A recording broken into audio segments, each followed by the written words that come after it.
આજના હિતોપદેશ. જરૂર ન હોય એ ભેગું ન કરવું, એ ભેગું કરવાના મોહમાં એક દિવસ જરૂર હોય એ વેચવાનો અવસર આવે. નીતિથી મળેલું 7 પેઢી ભોગવે, છીનવેલું 7 પેઢીને ભોગવવું પડે. માથી મોટું કોઈ નહીં, માની માને પણ નાની કહેવાય. કિંમત જરૂર થશે ત્યારે સૂરજની શિયાળામાં રાહ જોવાય, ઉનાળામાં આકરો લાગે. મળેલાને રોનારો મળે છે, જીવતાને સમજનારા નથી મળતા. મા બાપને વૃદ્ધાશ્રમમાં મોકલનાર વ્યક્તિ જિનાલય જવાને લાયક રહેતા નથી. પરિવારથી મોટું કોઈ ધન નથી. ધન પાછળ પાગલ ન થતા, પરિવારને પૂરતો સમય આપો. સફળતા કોઈની જાગીર નથી. મારે કોઈની જરૂર નથી એ અહેમ, બધાને મારી જરૂર છે એ વહેમ. બચ્ચું પાંખ આવે તો ઉડી જાય તેનો રંજ નથી, પણ પાછું આવી ચાંચ મારે ત્યાં વસમું લાગે છે. પોતાના દરેક અનુભવથી શીખતા રહો, કેમ કે તમારી જિંદગીમાં ફેરફાર તમારા સિવાય દુનિયાની કોઈ વ્યક્તિ નહીં કરી શકે. કુદરતી દુઃખ એ પરીક્ષા છે, ઊભું કરેલું દુઃખ એ શિક્ષા છે.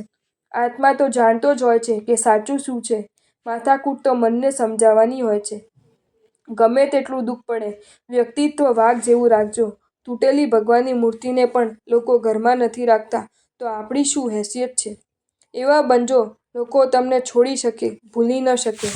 દરેક વખતે નસીબનો વાંક નથી હોતો. મોટાભાગની મુશ્કેલી આપણા વર્તન અને સમજદારીના અભાવે ઊભી થાય છે. હકનો હલવો સો, પણ ફરજની ફાંકી કોઈને નથી ખાવી. જગતને સુધારવાનું છોડી જાતને સુધારવાનું ચાલુ કરીએ. તૃષ્ણા ઘરડી થતી નથી, પણ આપણે ઘરડા થઈએ છીએ. સારા માણસને છંછેડશો નહીં, એની કદર કરજો. એકતા અને સમ તો લોહીમાં હોય છે, બાકી કીડીઓ ક્યાં કોઈ યુનિવર્સિટીમાં ભણવા જાય છે? જેના હૃદયમાં ધર્મ સ્થિર થયો હોય, તેની વિચારધારા એવી હોય કે મને મળેલું દુઃખ કોઈને ન મળે અને મને મળેલું સુખ બધાને મળે. જ્યારે સમય તમારી આંખમાં પાણી લાવી દે, ત્યારે સમજી જીવાનું કે ચોખ્ખા થવાનો સમય આવી ગયો છે.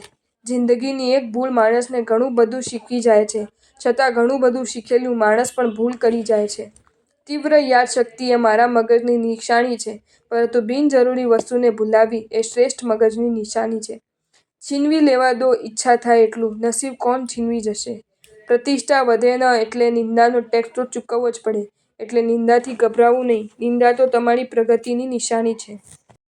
જો તમને આ વિડીયો ગમ્યો હોય તો આ વિડીયોને લાઇક કરો અને શેર કરો, અને આવા જ નવા વિડીયો જોવા માટે જૈન ફેક્ટ્સ એન્ડ સ્ટોરીઝની ચેનલને સબસ્ક્રાઇબ કરો. ધન્યવાદ.